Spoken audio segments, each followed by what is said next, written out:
Hey guys, good morning po sa ating lahat. Medyo nagte-trending po ito ngayon itong si Satoshi fan sa BTCS fan nila.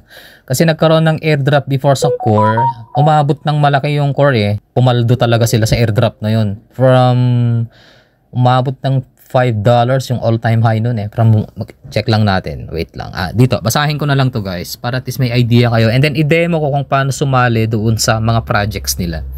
Okay, pinost ko na sa FB ko to pero babasahin ko na lang ulit para sa ating channel. Okay, wait lang. And then later on, pag-create tayo ng community rito later on, and then probably magde-develop tayo ng buy and sell dito na group, tapos pwede nyong i-convert later on sa GCash para di kayo mahirapan. Pag listed na guys, pwede kayong magbenta ng inyong mga naipon or namina na core to, na OEX token. Ito siya guys, basahin ko na lang. What is Satoshi? Dear pioneers, many of you might have heard about Satoshi or the Satoshi app. Satoshi is a mysterious app in which user can mine cryptocurrencies for free in form of airdrop. Ito yung kadalasang ibinibigay ng mga developer sa mga bago or sa mga player na maagang mag-a-adapt doon sa project nila. Kadalasan sa airdrop, yung form kasi nila na airdrop, yun yung paraan para mas magkaroon ng viral events, mas kumalat, mas dumami yung mag-a-adapt sa token. Pa-register na lang guys dun sa link natin na sa baba ng description ng video. And then yung ating link nasa watermark na rin ng ating video.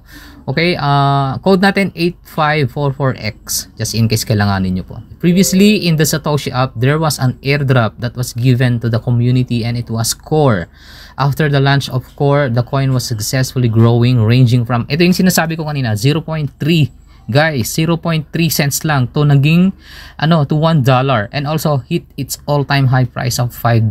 Imagine nyo naman guys kung kayo yung unang nakapag-adapt sa token ni Correlate noon, pumaldo talaga kayo guys doon. Malaki yung kinita. Yung mga katropa natin na nauna na nag-adapt dun sa core, ang laki ng kinita nila dun So, ito yung register link ulit natin. And then, basahin na lang ulit natin. After the launch of core, the Satoshi team decided to give another project in form of airdrop against just like the core, which is OpenX. OEX, the total supply of the OEX is 100 million. Napakaliit ng supply guys. Alam nyo naman guys, ang supply and demand pagdating sa cryptohan, mas maliit na supply pag aagawan niya ng mga taong early na nag-adapt sa token. So, 100 million, napakadaling maubos niyan, napakadaming crypto enthusiasts sa Pilipinas pa lang. Global yung reach ng project. Okay, again, the total supply of the OEX is 100 million and that simply means it's definitely going to be in demand after launch because of the scarcity. It will go through as a result of its tight supply. Okay, yun nga lang ang problema sa mga airdrop, karamihan most of those crypto enthusiasts na nagkaroon nito, walang planong bumili, magbenta. Yun ang plano nila para ma-exchange kaagad nila, maging pera kaagad. Pero yung mga katropa natin, hino-hold nila. Katulad ng nangyari sa core. Kung nausa ang bentahan noon at ibinenta mo nung ang presyo is tumalon sa 0.010 pa lang sa cents, ibinenta mo, hindi mo nahintay yung all-time high na $5. Sayang yung naipon mong airdrop. Malaki sana yung kikitain mo. May mga nagmamadali kasi guys gusto ko agad maging pera. Okay, I advise na kapag may mga airdrop na ganito at legit yung mga platform na inapa-airdrop nila, even yung mga projects, lalo na sa blockchain projects, huwag kayong magmadali.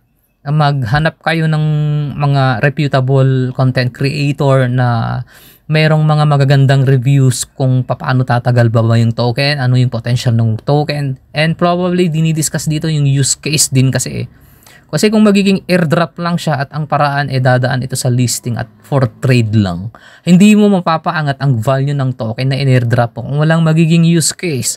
Tingnan nyo ang Bitcoin guys, ang daming use case. Lahat ng mga malalaking cryptocurrency ngayon, lahat ng mga yon merong mga use case na matitino.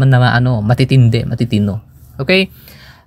Sa kaso kasi ni Satoshi fan, buksan natin mamaya yung app niya. Pakita ko sa inyo yung navigation nun. Ang ganda guys. Meron pang mga meron pang mga navigation tabs dun kung saan makikita mo yung mga actual price ng mga token, ano yung top performing assets, and the rest, ang daming mga functions at tab na pwedeng galawin. In fact, baka baka later on maging rin yon, maging wallet system din later on, which is hindi pa natin nagagamay yung wallet. This is just an introductory video.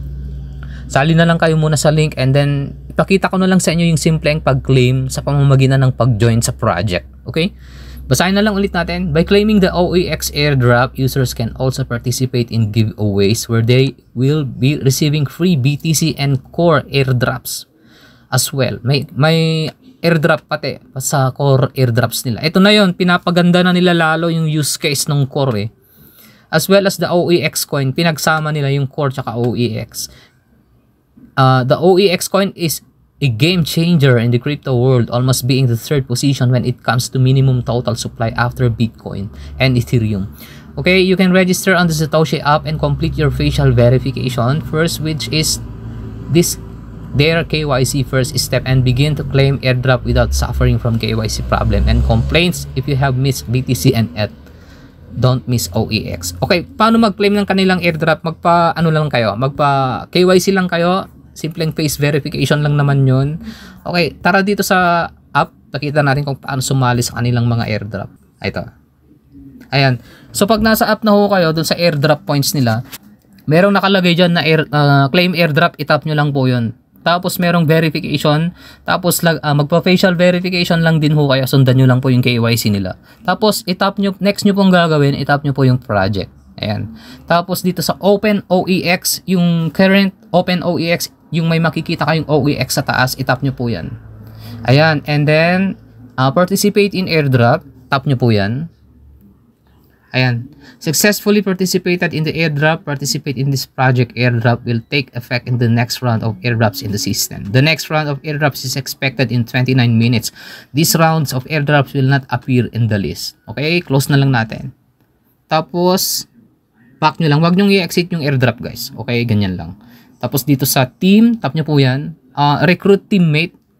Paano to, guys? Pag may mga katropa kayo or dati na kayong may mga friends na ino-offera ng mga pa-airdrop, pwede nyo i-share yung inyong mga links para tumaas yung inyong hash rate.